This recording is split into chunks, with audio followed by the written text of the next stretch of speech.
This is Sayonara Apocalypse. The following series contains adult themes, strong language, violence, sexuality, and drug use. Listener discretion is advised.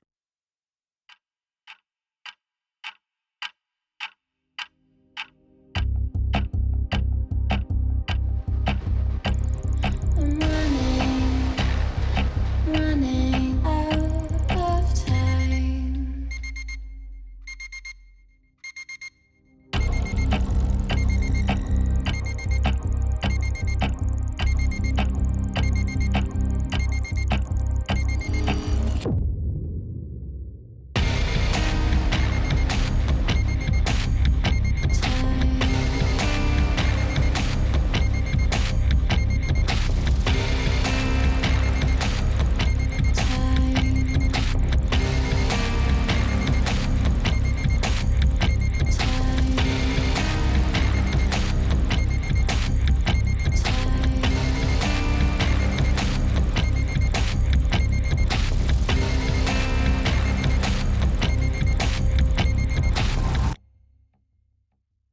Episode 12.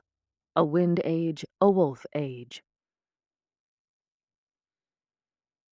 Some 9 months before the apocalypse struck Brooklyn, Rain, a celestial dragon with a love of the earth and an earnest gift for prophecy, was all but certain she knew when and where everything would go horribly wrong.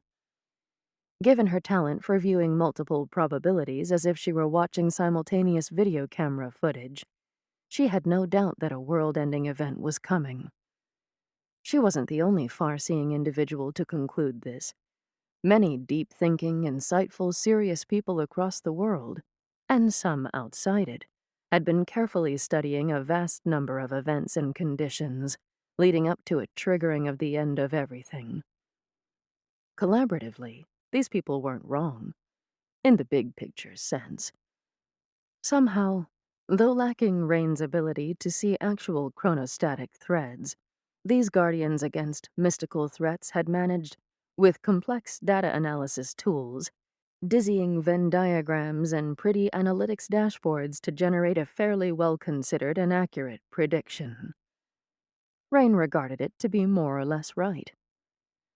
Let those without real sight use numbers and statistics and colorful graphs to depict what Rain had already seen. She didn't care how these learned men and women had gotten where she was, just that they'd gotten there at all. That would help solve the hardest part of this puzzle, getting people to take the impending threat seriously. This world would survive by working together to solve a supposedly unsolvable problem. Of course it was solvable. Rain, who liked to think of herself as the project manager of the world timeline, just had to keep everyone's spirits and efforts up. Ensure that they all got the chance to see another birthday. Rain didn't actually know what a project manager was, or what one did, but she'd heard Ty use the phrase occasionally and liked its vibe. The sorcerer of Midtown, Ty had style. Rain's tools, ones that didn't rely on mathematics or computers, allowed her to see which of the myriad responses constituted best practices, another phrase Rain had heard and liked but never bothered to understand conceptually. She thought about the problem again. She knew what would happen, didn't she? She almost always did, on a multidimensional level. Somewhere, in some reality, the things Rain foresaw would always come true, even if not in her own reality. But this time was different. This time she had the help of the highest of higher powers. This time, creation was playing the game, or at least her own version, alongside humanity, and desired an outcome that, luckily, squared pretty well with humanity's own desire to continue existing. It wasn't the first time that Rain had seen what was to come with borrowed optics much stronger than her own. Without the boost, she would just tweak her guesses, built upon cosmic semantics and modal verb tenses of predictions and probabilities, with the occasional subjunctive hell no thrown in to make it all more fun. With the boost, there were no guesses. She just knew shit. It was hard, tiring work perceiving and understanding the future, and it required a lot of magic. Magic she would often supplement with infusions of chaos, the purest form of mana there was. Whenever creation lent her its eyes, she could eschew those cheats, and didn't need juicing. Creation's clairvoyance was a super caffeinated jolt of let's do this. She loved those highs whenever they came, even though they left her wrecked, sometimes for days. Rain had adjusted her workspace appropriately. The lights were lowered and cast bluish hues that helped modulate Rain's anxiety.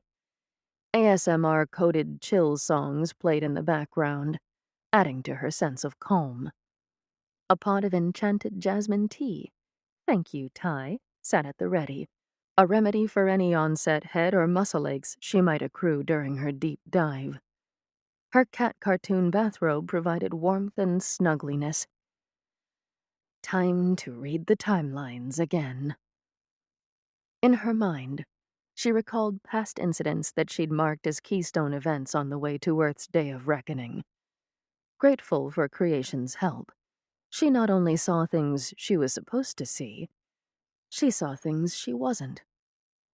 She watched as, 9 months ago, a man named Miller Colvin, a photographer with strong magical potential, had been hired by Iris Penner to photograph her pregnancy. Fueled by her foresight, Rain had prepped Miller beforehand to know what to say and do to win Iris's business. A generous under-the-table payment had additionally convinced Miller to cast a particular spell on his camera before the shoot, one that would capture not only physical images of Iris and her baby, but also mystical records of their auras. One of Miller's photos was to be placed into a heart-shaped locket phylactery given to him that Rain may or may not have borrowed from Ty. The locket had been mailed to Iris, along with the prints he'd taken of her. Rain breathed in deeply and exhaled. Everything had happened as it had needed to. Part 1 of Plan Save Earth. Check. Rain took a deep sip of tea before reviewing the next event. She hated this one, wished she could purge it from her mind, from reality. But it needed to be seen and acknowledged. 6 months previous. Rain finds herself in a space set up like a hospital examining room, deep in the ping-pong bar/sorcery lair bubbles. Dr. Lena Fisher, obstetrician and so-called friend of Ty, holds an adorable, cooing, swaddled baby girl in her arms. But not just any baby girl. Amelie, daughter of Iris Penner and Lord Arryn, the child of 2 gods, is possibly one of the very first to be born since the horrible war in the heavens had nearly destroyed everything. Ty's protection spells against Danu's curse seemingly have worked after all. He really is amazing. Hello, little sweetie. Hello. Dr. Fisher strokes Amelie's forehead and cheek, eliciting a tiny mew. Rain fought to stay in the vision, even as her heart tightened and her eyes teared. Fuck, fuck, fuck, fuck. Her blood pressure and heart rate began to rise. Damn that traitor. Damn that bitch to the deepest of hells. Rain wanted to look away, but knew that she couldn't. She wanted to reach into the vision and slay this human monster. But she couldn't do that, either. Dr. Fisher takes out a thin gold chain bracelet with 2 small hearts. Speaking words of power, she places it over Amelie's chest. Amelie begins to cry as the bracelet glows white. Little one, I know it hurts, but it will be over soon. I promise. Dr. Fisher rocks the baby, cooing soothing sounds until the crying ceases altogether. As the doctor pockets the bracelet, its glow fades. Spritzing her eyes with water and adopting a heartbroken expression, She goes out to talk to Ty and Mallory Pruitt, who've attended the birth, before they speak with Iris. Later, after many crocodile tears, Dr. Fisher exits Bubbles. An awaiting black European supercar speeds off once she's closed its passenger door. It took several minutes and a full cup of tea before Rain was ready to continue, controlling her hurt and rage. Long centuries of staring into the dark had toughened her to an oracle's inevitable emotional bruises. 5 months previous, Rain watches a scene play out that only creation herself had been privy to. Deep inside a hollow at the heart of Mount Hood, east of Portland, Oregon, a gathering of divine, elemental, fey, and infernal beings of power meets in a lair belonging to an old forge and hammer god who'd somehow survived millennia past the War of Wars. Viewing a place of such power, Rain is surprised by the number of details that evoke the affect of a supervillain's hideout from a 1960s spy movie. Though the meeting place could arguably be considered a joke, those in attendance certainly are not. Dove and Sooty are there, she in a gray power suit and he in dirty coveralls, ball-peen hammer hanging out of a side pocket. So is Danu, Tuathan, Queen of Anfin, dressed in a tasteful dark green suit suitable for royalty. Next to her stands Glaciolobulus, President of Hell. His fitted black suit may or may not include a padded crotch. The towering Basalt King, a great power among the elementals, comes ornamented with shards of colorful crystals jutting out of his arms and legs, and precious gems covering his torso. The last member of this secret cabal is Cat Boss. He, or she, depending on his or her mood, wears a stylish long black robe that almost but not quite covers his sandaled feet. "Well, Sooty," Glacia asks. "when are you going to fire up the machine? Some of us have real jobs to attend to." Danu rolled her eyes. Glacia, always under a microscope while in hell, points a finger. "I saw that!" Danu glowers. "Touch me with that filthy finger, and I'll rip it off and toss it into one of the former heavens." Sooty laughs. "Then you'd be just like Cat Boss." "Fuck you, metal shitter!" Cat Boss shouts as he pulls his left hand with its missing index finger behind his back. "Yeah, fuck you!" Glacia seconds. The Basalt King's response is lost on this crowd, as his voice sounds like nothing more than grinding rocks. Dove radiates power and anger. "Everyone shut the fuck up already!" Those assembled silently straighten themselves. "Where's the bracelet, Sooty?" "It's there, in the focus slot." Sooty points towards a gigantic machine with row after row of steel cabinets, full of dials, pull rods, glowing buttons, and steam-venting wheels. "Ready to test." "There is one thing that the Crimson Ape has right," Danu quips as she points to the President of Hell. He snarls at her. "We all have other places to be. Are we actually ready to test the device, Master Sooty?" "Yes, I've calibrated the arrays to channel the energies of the newborn godling's soul. We can fire them as a beam at any location where we'd like to open a dimensional rift." "So make one already," Cat Boss hissed. "If I have to endure being in this mad scientist lab." "That will be enough." Cat Boss stops talking. "Can we try the machine now, darling?" "Yes, of course, love of my eternity."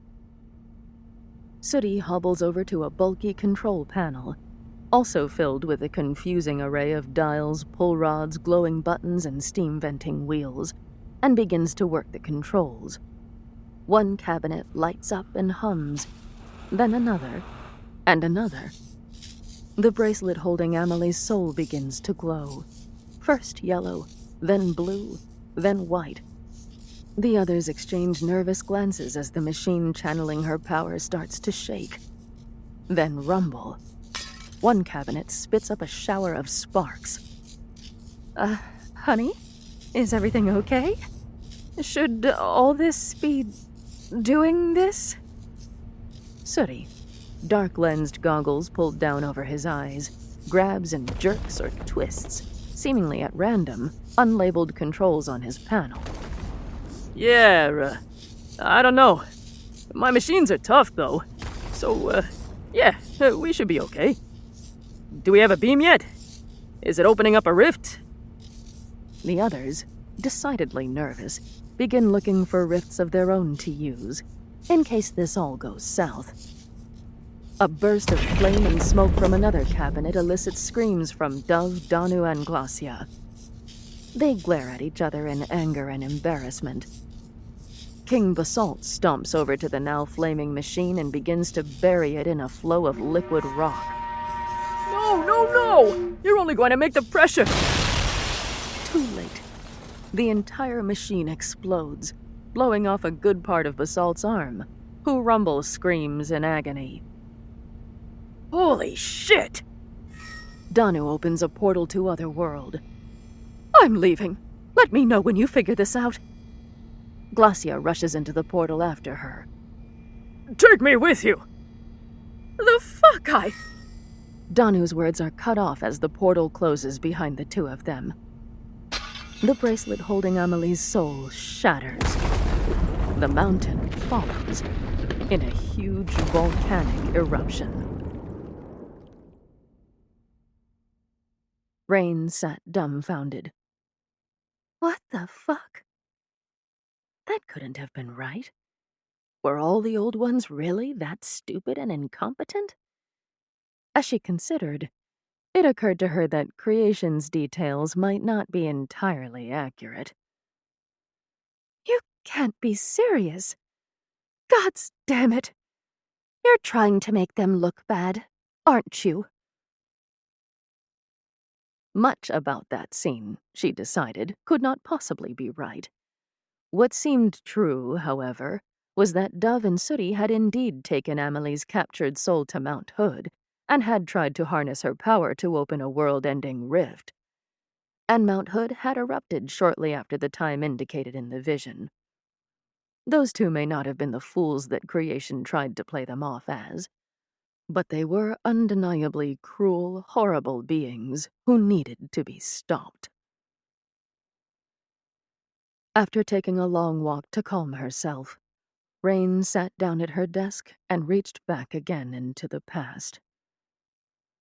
4 months previous. A new soldier enters the fray. A young, troubled individual from Manhattan named Angel. Troubled because of their uncomfortable degree of cosmic awareness, a burden Rain knows only too well. She feels for them. After hesitating outside Bubbles, Angel, hidden as much as they can be under their dark goth clothing, enters the bar.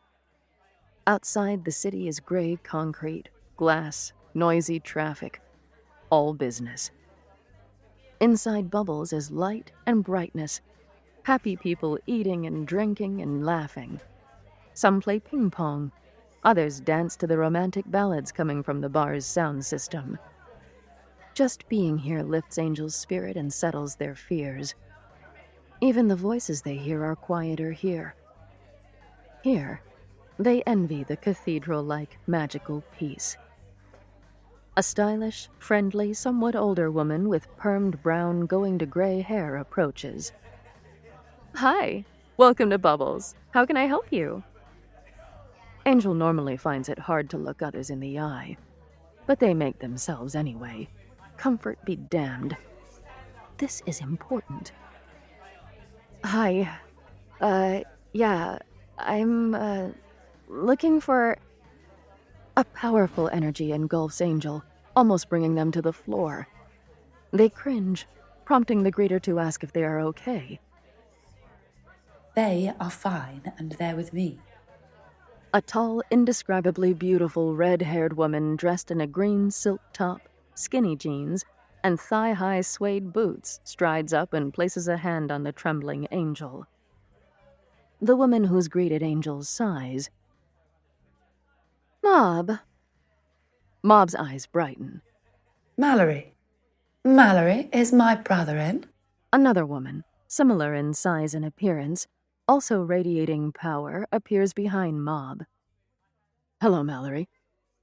Morgan, you're here too. Yay. Angel watches this interchange with trepidation.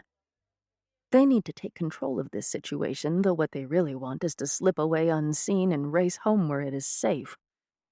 "You can do this, Angel." The voice comes from within, but it is not theirs. This is not reassuring. Taking a deep breath, Angel speaks. Mallory, is it? I'm Angel. Mob begins to interrupt, but Angel holds up their hand. Thankfully, Mob understands the cue and lets Angel speak. I am here on behalf of others far greater and wiser than us, to deliver an important message to Ty Kemble and his sister, Queen Mob of the Winter Court. Rain steps forward into the vision, sensing the need to intervene in this tangle of conflicting impulses to protect the man each person here is concerned about. "Hello, Mob. Morgan? It's okay, Mal. Angel's business here is legit. I can vouch for them." Angel, Mob, and Ty meet in his office after strongly encouraging the others to remain in the bar. A free bottle of whiskey is all it takes to convince Morgan that her queen will be okay without her for a few minutes. Ty and Mob listen as Angel gives them Creation's message. When the apocalypse comes, you two must remain at Bubbles, channeling all the magic you can to ensure that Manhattan's tall walls hold against what's coming. I know you will want to rush into the fight, but this is how you can help the most. Others in Queens will ensure that its wall stands as well. I don't know if you realise this, Angel, but I don't live here. Earth is not my home, it's my brother's. So, I'm not sure how this involves me. Do we really need to involve my sister? Especially if it places her in proximity to any danger? I have sorcerer friends I can call on to help me strengthen the wall. You should definitely invite as many of your friends as possible to help. But I'm telling you now that they won't be enough. Mob's the only one equal to your power, Ty. And you'll need it. Earth cannot be allowed to fall. Manhattan cannot be allowed to fall. If they do, no world, not even Otherworld, will be safe. 3 months previous. Angel the Seer has wandered into the middle of Central Park. They are looking for 2 particular trees, the elms on the rocks, east of the mall. That's where they will find Princess, a daughter of Ostara and the only one besides Iris Penner who reliably knows how to contact General Aran, the Lord of the Wild Hunt. Angel has a message for him from Creation, but he is currently beyond Angel's reach, so Princess will have to serve as go-between. Angel's hands hold their offering, a large hazelnut double-shot latte. Is that for me? Angel sees a young woman dressed as a skater sitting between 2 elegant winding elm trees, growing straight out of the rock of their namesake. Shyly, Angel approaches the dryad. Yeah. Here. They thrust out the drink, which Princess gently takes. I'm Angel. Hi, Angel. I'm Princess. As she sips the coffee, leaves in both trees above her rustle, even though there is no wind. Thanks for the coffee. It's hella good. I don't get as many offerings as I used to, so you now get to be one of my new besties. There is power behind Princess's smile that fills Angel with an indescribable warmth, and against their will, a huge grin crosses their face. Forcing their smile down, Angel points to the rock Princess perches on. May I sit? Hell yeah, bestie. Princess pats the rock, An angel joins her. You look like you have something you need to say to me. I'm all ears. It's actually not a message for you, Princess. It's for your friend, Aaron. I was hoping you could tell him for me, because I don't know how to reach him. Princess studies Angel. I see. What's the message, Angel? Suddenly, Angel can't look Princess in the eye. It involves Iris, his estranged wife, and also a dangerous time ahead for us all. 2 months previous, Angel finds themselves in a place they've never been before. It's not on Earth. It's not even in the solar system. They're in some kind of fantastical, futuristic, towering city, like they've seen only in science fiction movies. They shiver, not so much from any cool in the air as from the idea that whatever power is guiding them has clearly taken them so very, very far from home. Excuse me, pardon my saying, but you seem lost. You're from Earth, right? An elegant 70-ish woman attired in a pale lavender suit and black button-down blouse, hair up in a neat bun, strides up to Angel. Scrutinizing them closely, the woman remarks, maybe not as lost as you seem. Hi, I'm Angel, and I'm looking for someone. Maybe I can help. Who is it, dear? Her name is Catherine Beckett Penner. You wouldn't happen to know her, would you? Indeed I do. She's me. Kathy extends a hand. Nice to meet you, Angel. First time in the Axis Mundi. Is that where I am? Yes. In Medeus, the city of wizards. Welcome. Now that you are here, looking for me, I'm assuming you'd like to talk. Shall we head over to my office? Don't you worry that I might be some kind of crazy stalker or something? Kathy smiles. You carry the aura of creation about you, Angel. Even if you were a stalker, I fear I'd have to listen to whatever it was you had to say. I don't want to take up any more of your time, Mrs. Penner, and I really, really, really would like to go home. No offense. So my message for you is quick. Creation, accompanied by the Morrigan, is coming to visit you soon to discuss some very important things regarding your daughter Iris and the future course of the multiverse. You need to prepare yourself for the hard thing they will ask of you. It will go against your motherly instincts, but the good of the world will depend on it. 1 month previous. Angel stands outside a charming brownstone in Brooklyn. They start to knock, then lower their hand. After a few seconds, they raise it again, and the door opens. They are looking at a pretty blonde woman who radiates a terrible grieving loss, despite her controlled manner. Iris Penner? The woman frowns. Who's asking? I'm... Iris begins to close the door, but Angel's hand reaches up to block it. Allow me to handle this one, Angel. Angel speaks to themselves, but there is power in their words that compels both women to stop and listen. Iris, this is me talking. Through this vessel, who, by the way, did not ask for this responsibility. So please be kind to them. Okay. Should I let you in? Please. The two walk around the cozy home, which actually belongs to Iris's friend Laura Walters. Laura has let Iris stay with her after her baby's death. Do you still have the locket the photographer Miller Colvin sent to you?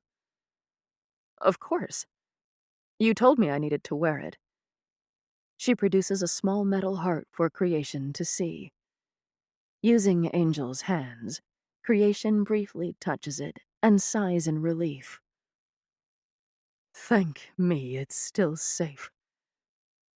Thank me? Well, what other higher power am I supposed to invoke, Iris, in expressions of gratitude? Iris frowns but says nothing. Exactly. Listen, dear. Whatever happens over the next month or two, never ever lose sight of the locket. Keep it on you at all times. Literally, the fate of everything you know depends on that. Rain was back in the present, and out of her trance. Cosmic energies surged and fell, like an earthquake. A major event was clearly unfolding on Earth. Oh shit! It started! It's really started! She clutched her mug of tea close to her as she shrank into her robe. Hell on Earth. As he raced from the cemetery east of Brooklyn, Oliver could think of no other words to describe the absolute chaos he passed as he Car Wars-style sped towards the city. So many crashes to veer around. So many panicking people and animals blindly racing across the road. So much screaming that the noise melded into an unearthly moan permeating everything. The sky itself was fucked up. Black clouds, green clouds, red clouds, lightning-choked, eldritch-rip choked. Giant boulders raining down from a huge tear above it all, smashing into the city's magical protection fields, breaking apart into an army ant invasion of Kingsley's demons. Air elementals fought and died bravely. Lower to the ground, invaders targeted military helicopters and heavily armed drones, dragging them to the earth as flaming wreckage. The sea itself, not content to just watch, sent hundreds of whirlpool tentacles skyward to swallow Kingsley's boulder demon inundation before the huge monster himself, taking the form of a gigantic, earth-killing meteor, burst through the widening dimensional rift. Far beyond Oliver's sight, a desperate, savage battle raged between Kingsley's advanced invasion force and the Earth's strongest line of defense. He didn't need to see it to imagine it, though. Next exit. Oliver didn't know how, but he was talking, well, not talking, but still communicating with his horrid sword Poe. And Poe seemed to know exactly where the two should go. Oliver eased the accelerator off the floor and cranked the steering wheel to drift around a line of stalled-out abandoned cars between him and the highway exit. Just before he cleared the off-ramp, a huge boulder collapsed into the road in front of him. Slamming on the brakes, airbag explosion, crumpled front end, flames starting soon, and the van he'd stolen would no longer take him where he wanted. He'd dragged his broken, regenerating self and his undamaged sword, damn that thing, out of the wreck. The boulder had separated into 3 gruesomely grinning gargoyle-like figures. One pointed to him and said to his meteor crib mates, It's Oliver! Oh, my master! It's Oliver, fellas! Their smiles widened. One of the others asked, What are you waiting for, Master Oliver? Our master needs your help to complete his passage into this world. Oliver stumbled backwards, drawing Poe up in a defensive stance. Stay the fuck away from me, you monstrosities! I didn't summon you. I didn't call for the apocalypse. You shouldn't even be here. Unfazed, the 3 rock demons advanced. Turns out we didn't need you to open a rift for us after all. A magicked-up volcanic blast did that and more. And, for the record, you actually never said we couldn't come. You can't come! You can't come! I demand that you all stop what you are doing and leave this plane of existence right now! Each demon, in unison, shook its head. Sorry. No, that's not happening. We have a new plan to get what we need from you to finish opening the rift. Now that the gap is wide enough for Kingsley to physically reach you, your consent is no longer required. A bright blue bolt of lightning lanced down from the sky and wrapped itself around Oliver. He screamed as its fire compressed him.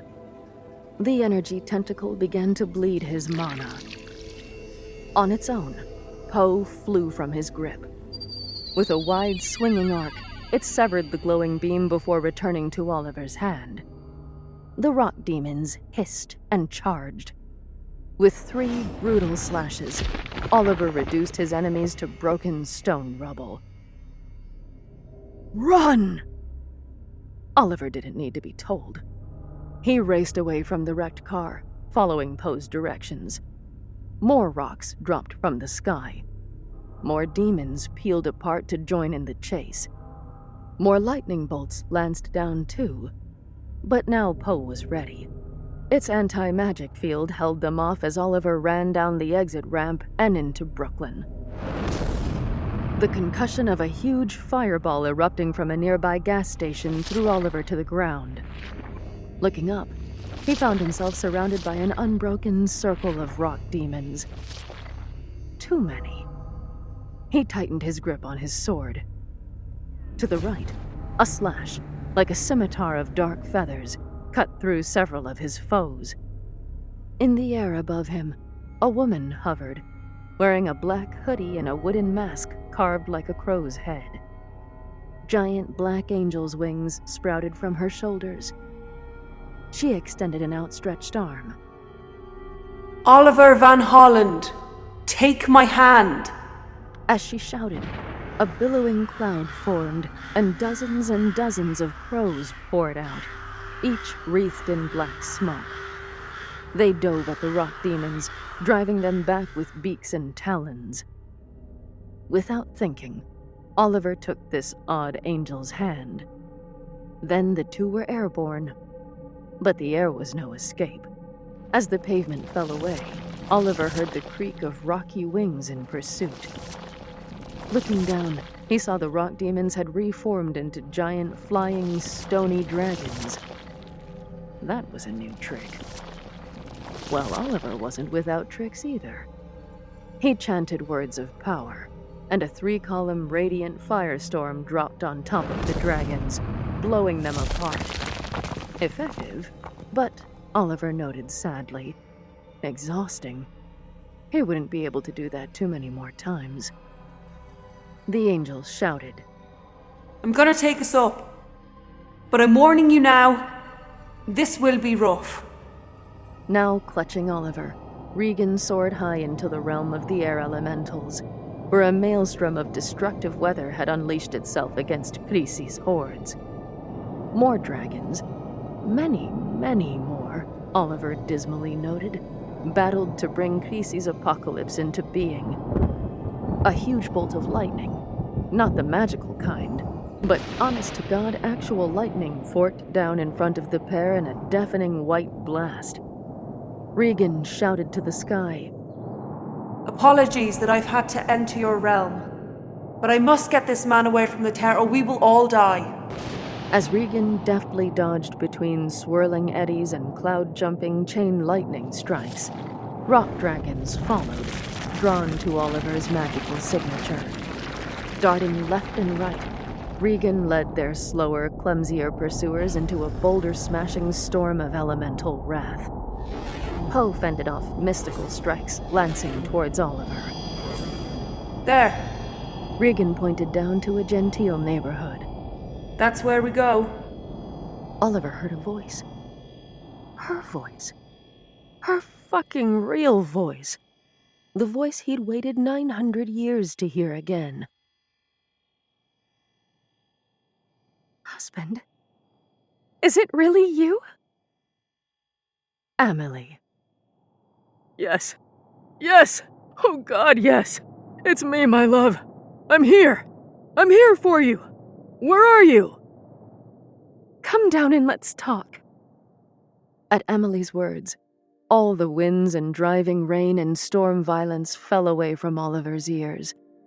The relentless demons hunting him disappeared from his awareness. A stillness settled.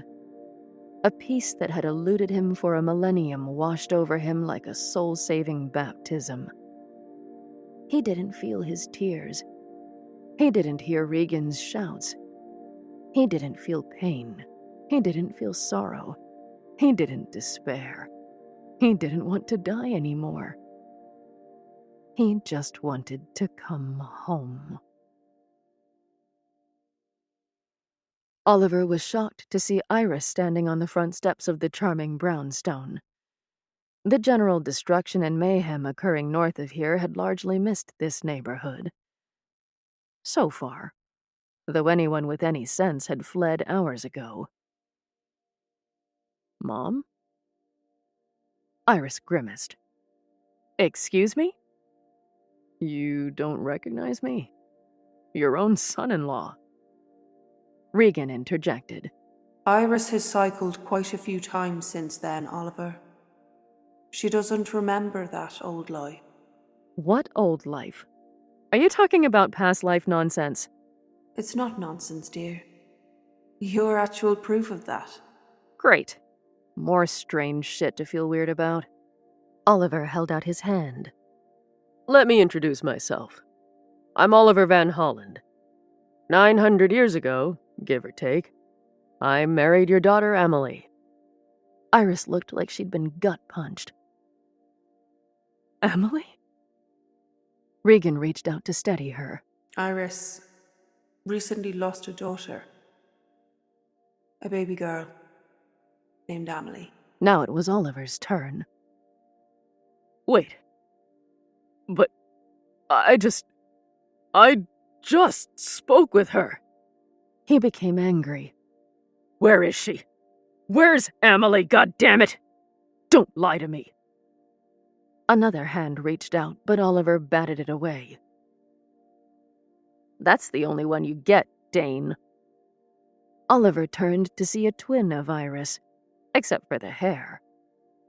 Next one, and your arm's in a sling. Dane? You think I don't recognize a Copenhager when I see one? How did you? Oliver rubbed his temples. Answer my question, please. Where is Amelie? Iris was the one to respond, holding out the open locket. This is Amelie. Oliver had never seen Amelie as a child. She'd been 15 when they'd met, and there had been no photos, pictures, or sketches of her as a child, let alone when she was pre-born, quickening in her mother's womb. Oliver touched the picture and was lost in white. Amelie, beautiful Amelie, exactly as he remembered her, stood before him, smiling. Hello, husband. Then she rushed forward and hugged him.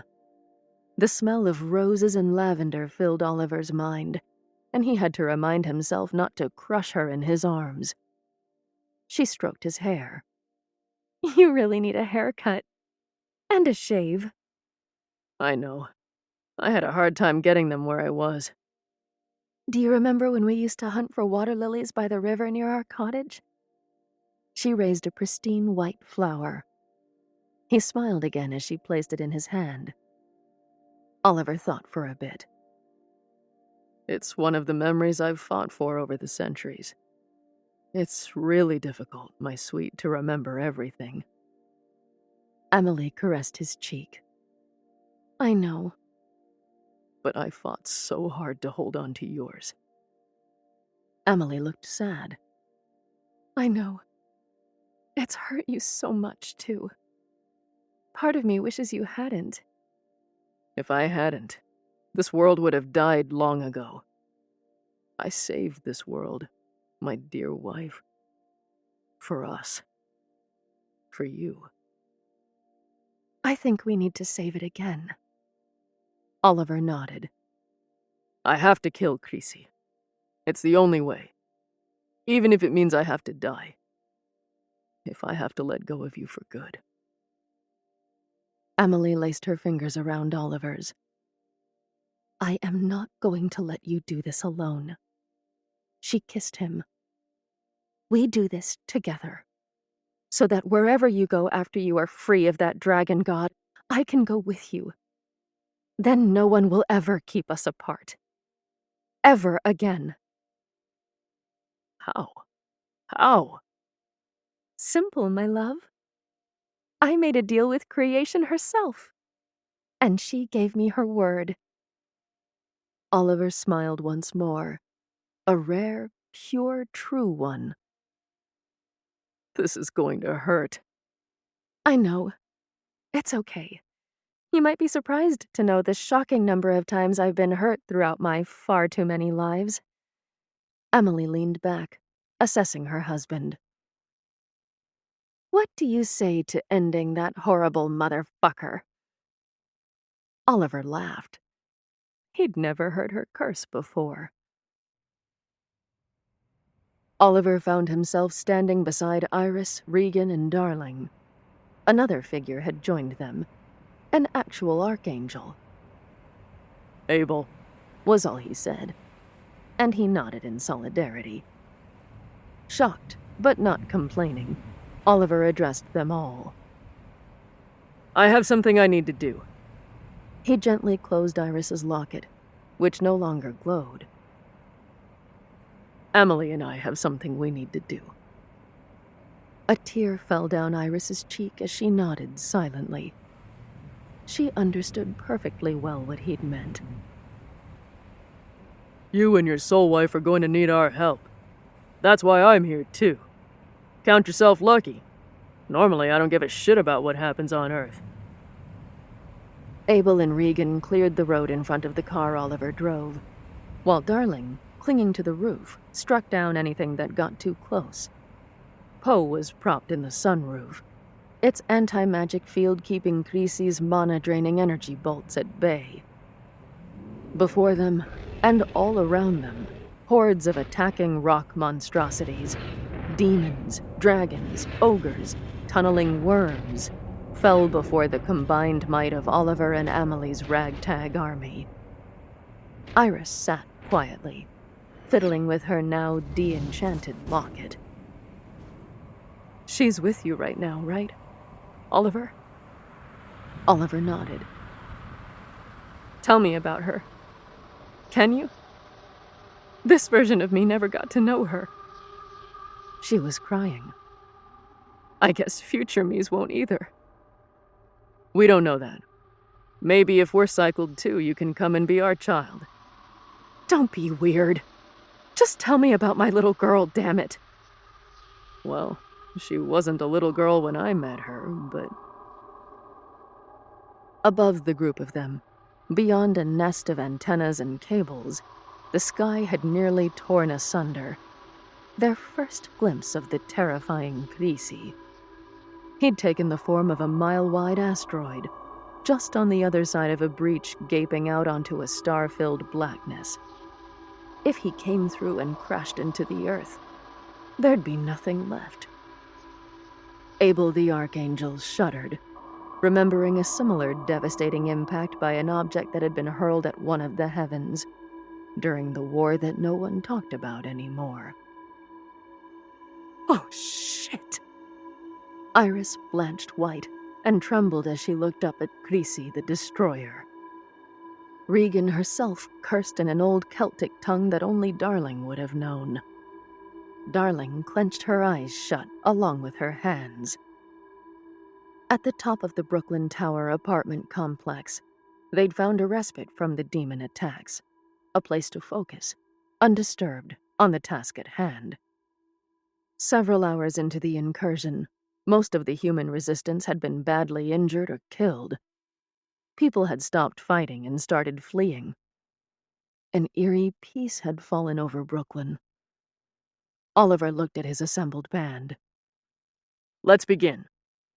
He held Poe aloft and spoke to it. The blade responded by lighting up along its edges, central, fuller, and the waved Damascus patterns etched into its steel.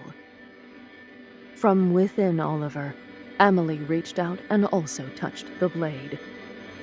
Over the orange fire of Oliver's and Poe's magic, a white aura brightened. Regan's touch brought a hue of green, and Darling's a hint of red. Iris's was purple, and Abel's gold. Another hand, spectral and nearly invisible, appeared and added blue, Ashley Chen's color. Sorry, Abel. You aren't going to get all the credit for this one. You sure you're up for this, Ash? Hell yeah. Across the roof, just beyond their little group, another figure appeared. An old man whom Oliver knew well. What the fuck do you want? You need to stop this, Oliver. You need to let me complete my mission. No sign of anger or arrogance in his master's expression. That unsettled Oliver more than a bit. Why? Most of the gods are dead. This world is without divine hands to guide it. If I do my job, if you do your job, we can fix that. Not our fault, Iris interrupted. Except it wasn't Iris, her face glowing white, and her voice echoing with authority. It was the Old One's supreme greed and arrogance that brought them down. Why the hell would these people? Using Iris's body, creation swept her outstretched arm in a huge circle. Why would they want any of them back? Who else is there, artist, if not those who've learned from experience how to be gods, and how, this time, not to fuck it up? I don't think it's up to us to decide judgment. It should be up to those who live here to determine who will and won't be their divine guides, or if they even want them at all. The call to take this world has been revoked. You are no longer required here. Go on to your next assignment without complaint. And you can tell Dove and Sooty that they can fuck off too, as far as I'm concerned. Tell them yourself. Turning to Oliver, Creasy said, I knew we dug you up too soon. Two great blasts resounded across the city, one from above and one from below. From above, the power of angry judgment shattered the Brooklyn Tower into fragments, simultaneously pulverizing trees, buildings, cars, everything in a 2-mile radius. From below, the love of a couple whose bond endured beyond death, fueled by the support of the family they'd acquired, pierced the sky itself. A beam of rainbow-hued magical energy speared the giant asteroid to its core. Creasy, planet killer, dragon god, an avatar of the apocalypse, shattered into 1,000,000 tiny, tumbling meteorites. From the Earth-based epicenter, a sliver of steel spiraled out. Borne by the shockwave, it sailed, tumbling and raging over the Hudson River, where a greedy, watery arm reached skyward. As the tidal fingers circled around the sword's hilt, the water began to blacken. Poe sank beneath the river's surface. A day later, amidst the devastation of the shattered Brooklyn Tower, Dove and Sooty sifted through the ruins, protected by a bubble of frozen time. Weaving their seeking magic, they found what they were looking for. Sooty, seething with rage, stood over the charred skull of Oliver Van Holland. Fuck! Sooty raised his foot, ready to smash. Fucking motherfucker! But then he took a deep breath. No skillful craftsman wastes his materials. He calmly lowered his foot. No. I won't grind you to dust, Oliver Van fucking Holland. I have a better use for you. Brandishing a glowing pipe wrench, Sooty pulled metal fragments from all parts of the ruined building, shaping them into a coffin. With a wave of his hand, every findable bit of Oliver's skeleton floated into its latest, greatest prison. Sooty sealed this casket with his best god magic. With a final, Fuck you. he gave up a bit of himself to lock it up tight. Sooty closed his eyes and cast his inner sight abroad for the wreckage of trucks. As he found twisted and broken chassis, axles, and even an intact vintage front end, he pulled them in and shaped them into a gigantic 2-story golem. The broken logo on its chest proclaimed its name: Ord. Now, for possibly the first time ever, Sooty pointed at the coffin holding Oliver's remains. you will be of some use. The coffin floated over to Ord, inserting itself through the golem's ass and locking in place. Sooty's creation. His way. Of course, Oliver was nothing more than a suppository. He addressed his golem. Live. Go and be a fucking menace to this ruined island city for as long as I can maintain my spite. Ord's eyes glowed at Sooty's command.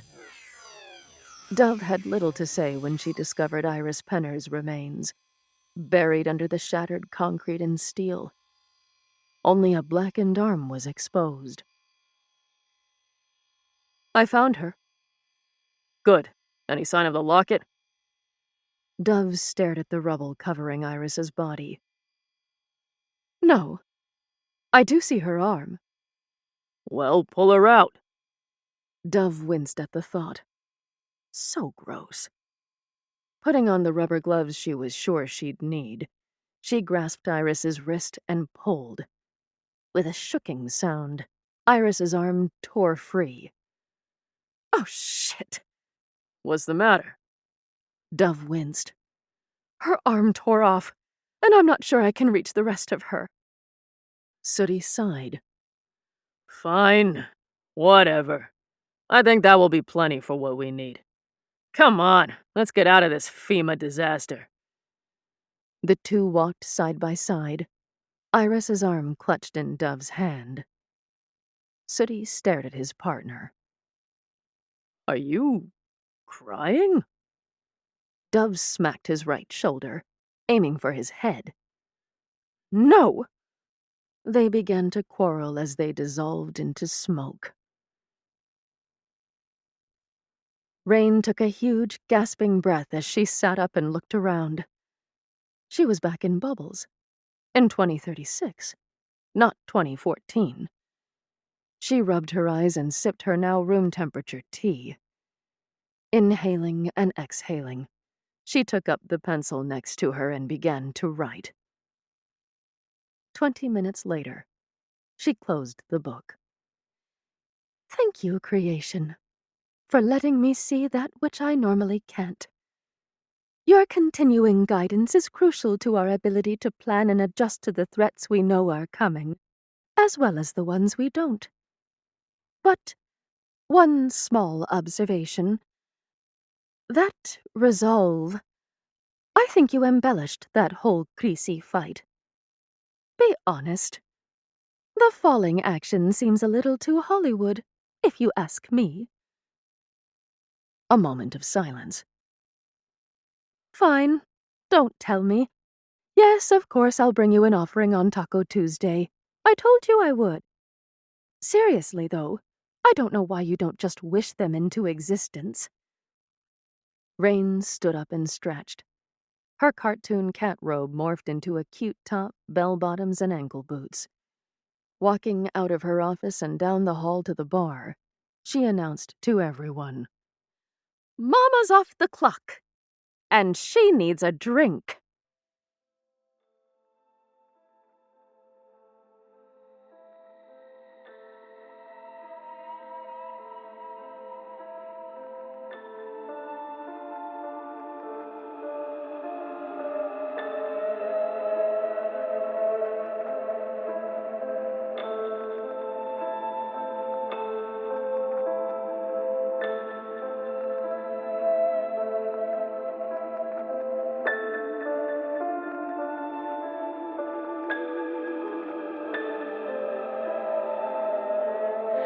I know dark clouds will gather around me. I know my way is hard and steep. Beauty is fields arise before me, where God's redeemed their vigils keep. I'm going there to see my mother. She said she'd meet me when I come. I'm going over Jordan. I'm going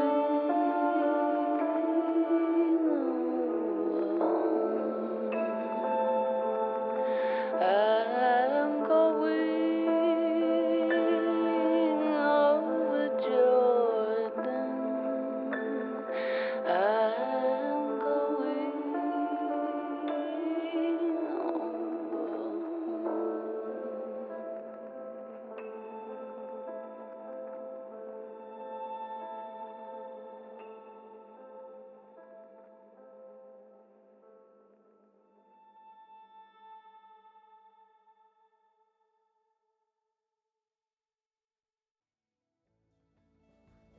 Sayonara is written by Steve and Robin Poole. Emily Wu Zeller narrated the episode, with additional voices provided by Freya Kingsley as Regan and Jade Wheldon as Mob. Sound design and editing was provided by DSS, Dissecting Sound and Soul. Gildy Flores wrote and performed our intro song, Timed. Jade Wheldon arranged and performed our outro song, Wayfaring Stranger. Sayonara is produced by Uncle Robot Media. Our website is www.sayonaraville.com, and we can be found on Facebook, Instagram, and Twitter at Sayonaraville. Iris and the Wild Hunt will return in Sayonaraville Season 2.